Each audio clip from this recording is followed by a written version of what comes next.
विभाजन विभीषिका स्मृति के उपलक्ष्य में मैं आप सबको एक ऐसे महावीर गोपाल पाठा खटिक जी की कहानी सुनाता हूँ। बंटवारे में कलकत्ता भारत से अलग हो जाता यदि महावीर गोपाल पाठा खटिक न होते।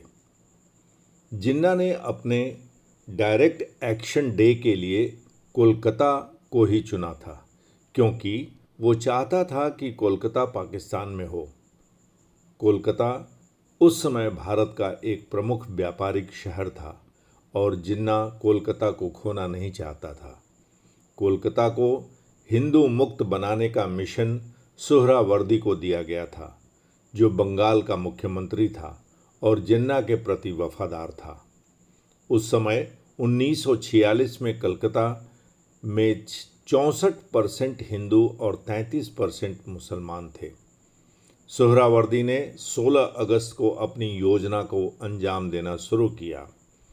उसके द्वारा एक हड़ताल की घोषणा की गई और सभी मुसलमानों ने अपनी दुकानें बंद कर दी और मस्जिद में इकट्ठा हो गए।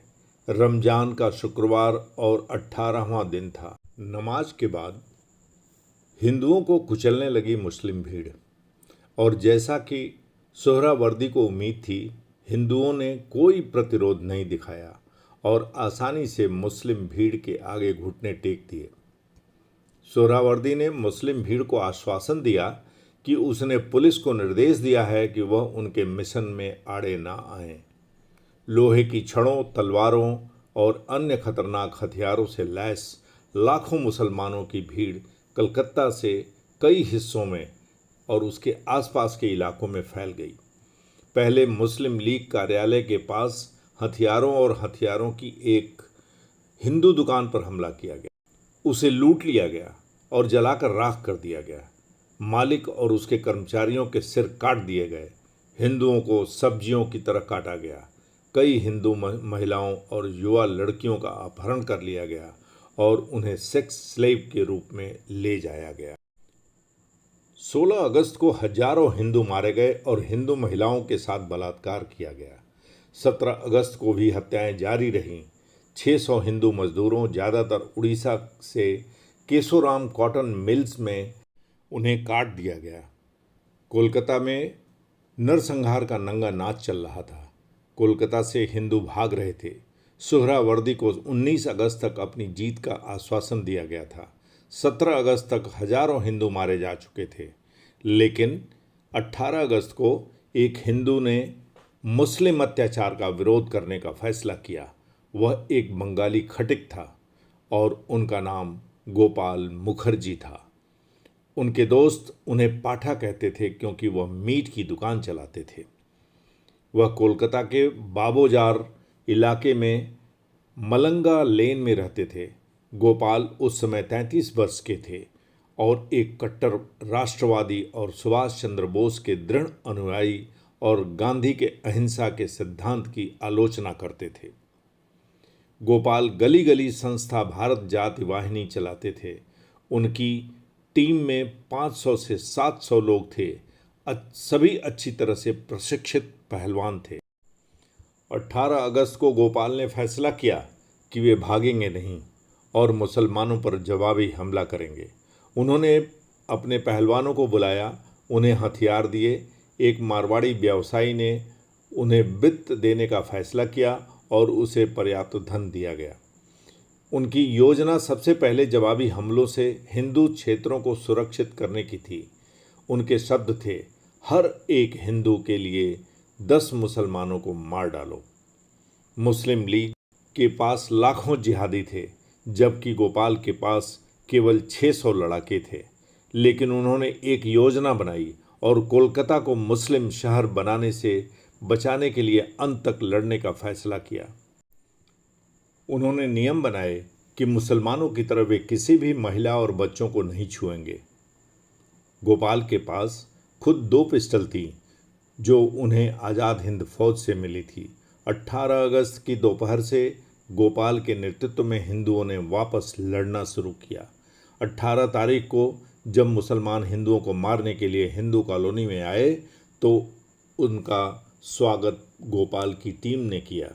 गोपाल की टीम ने हिंदुओं को मारने के लिए आए हर मुसलमान डकैत को मार गिराया और 19 तारीख तक उन्होंने सभी हिंदू उपनिवेशों को सुरक्षित कर लिया था। सोहरावर्दी के लिए यह पूरी तरह से सरप्राइज था। उसने सोचा नहीं था कि हिंदू इस तरह से विरोध करेंगे। जब 19 अगस्त तक उन्होंने हिंदू क्षेत्रों को सुरक्षित कर लिया था तो उनका बदला 20 अगस्त से शुरू हो गया था। उन्होंने 16 और 17 अगस्त को हिंदुओं को मारने वाले सभी जिहादियों को चिन्हित किया और 20 अगस्त को उन पर हमला किया। 19 तारीख तक सभी हिंदुओं को यह संदेश पहुंचा कि गोपाल के नेतृत्व में हिंदू मुसलमानों से लड़ रहे हैं। तो 21 अगस्त तक बहुत सारे हिंदू उनके साथ हो चुके थे। सभी मुसलमानों से बदला लेने लगे। उन्होंने 2 दिनों में इतने मुसलमानों को मार डाला कि मुसलमानों की मौत हिंदुओं की मौत से ज़्यादा हो गई। 22 अगस्त तक खेल बदल चुका था। मुसलमान कोलकाता से भाग रहे थे। सोहरावर्दी ने अपनी हार स्वीकार कर ली और कांग्रेस नेताओं से अनुरोध किया कि वे गोपाल पाठा को रोकने का अनुरोध करें, जो मुसलमानों के लिए यमराज बन गए थे। गोपाल इस शर्त पर तैयार हो गए कि सभी मुसलमान उन्हें अपने हथियार सौंप दें, जिसे सोहरावर्दी ने स्वीकार कर लिया। कोलकाता पर कब्जा करने की जिन्ना की योजना 22 अगस्त तक चकनाचूर हो गई और कोलकाता में भगवा झंडा फहरा रहा था। कोलकाता के बाद गोपाल ने अपने संगठन को भंग नहीं किया और बंगाल के हिंदुओं को बचाते रहे। जब सब कुछ खत्म हो गया, जैसे ही एक फीचर फिल्म के अंत में पुलिस आती है, गांधी ने गोपाल से मुलाकात की और अहिंसा और हिंदू मुस्लिम एकता के अपने पाठों को लेकर उनके अपने शस्त्रों यानी हथियार को आत्मसमर्पण करने के लिए कहा।